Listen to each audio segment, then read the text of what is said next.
Strictly speaking, the question for Freud is not, how does one become a pervert?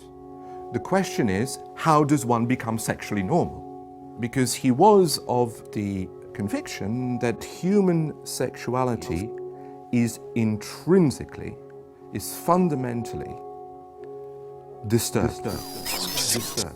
Disturbed.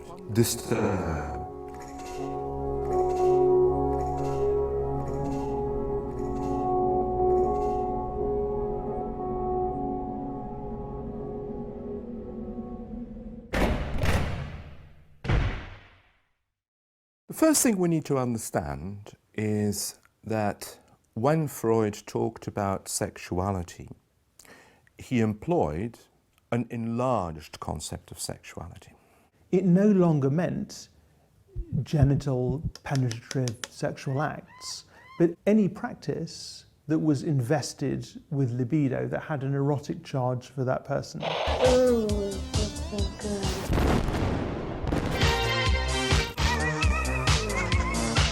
In a lot of kind of contemporary theories about sexuality, people still speak using evolutionary theory and say, well, but, you know, men like this and women like that because we're sort of designed to breed. But everybody knows that it's not really like that. Human beings are so much more complex than that and more perverse and more difficult and look for totally other things. They might not be interested in reproductive sex at all. Which means that we need to move away from thinking that Freud's concept of sexuality is all about people having sex. It's about that too, but it's about much more than that. Our sexuality is not bound up with simply the task of reproduction, but rather we can find pleasure and joy as well as disturbance all over the body.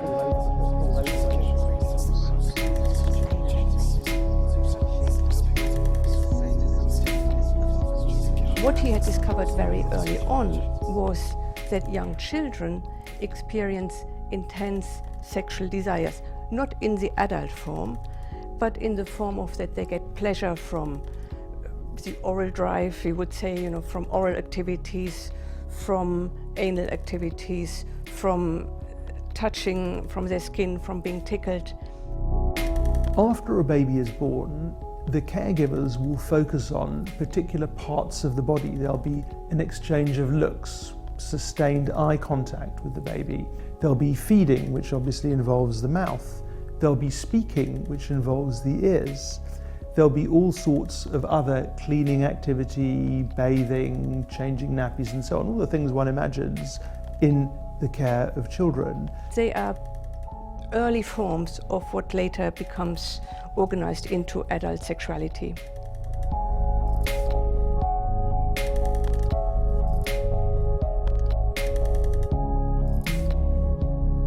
Adult sexuality is quite a complex thing.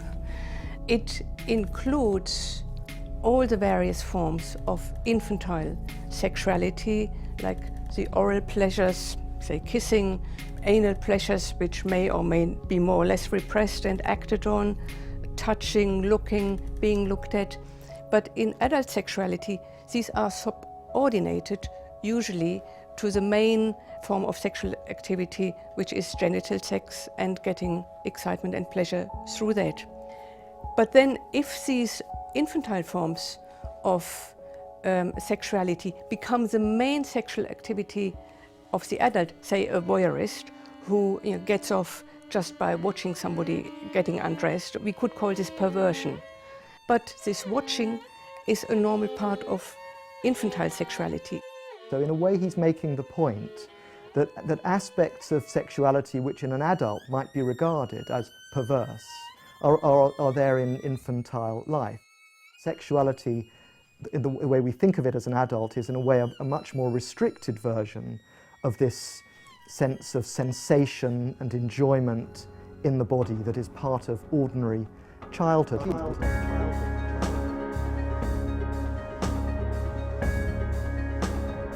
So for Freud, perversion is not really something that one acquires. Perversion is something with which one is born, And if all goes well during the process of social development, the perversion becomes contained under the aegis of processes of socialization, but also under the aegis of shame and guilt. And the net result is a form of sexuality that is more normative, one could say. But Freud is interested in challenging the idea of a split between the so-called normal and abnormal.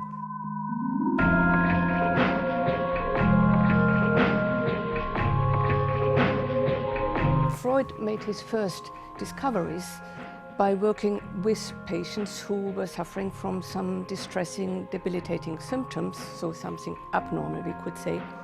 But what he discovered was that the underlying processes were processes that are normal to every person.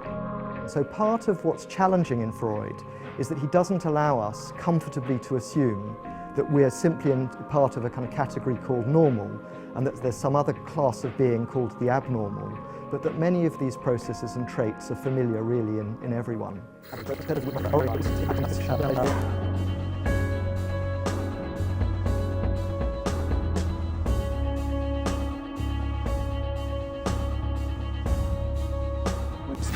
Freud showed that our sexuality will be built up through our interactions with our early caregivers, basically the family. And he's interested in how, in a way, this develops through phases that he describes. He talks about the oral, the anal, the genital, phallic, and so on. Different zones of the body that are particularly excitable in the young child, starting with the mouth that gets stimulated when the child is being fed and the child gets pleasure from it. So we speak of an oral stage. Then there would be the anal phase, which would be to do with potty training or learning about how to sort of organise this thing. You know, it's bad to do it this way, it's good to do it that way, something important about it. You're just beginning to learn to speak. You have to understand the messages you're receiving about it. When you pee or when you poo or all that sort of thing suddenly becomes something important that needs to be thought about and dealt with. And then comes a phase when both boys and girls become interested in the penis. And that is what is called the phallic stage. And it would be phallic for boys as well as girls. It would be to do with sexuality and dealing with what it is to get satisfaction from that part of the body, what it means that there's something interesting about it, interesting about that part of the body, that part of the body.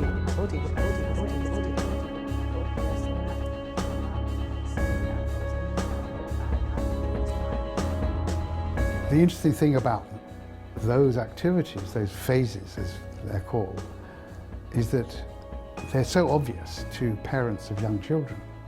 You spend all your time with poo-poo and pee-pee and willies. And then a few years later, everyone's forgotten it.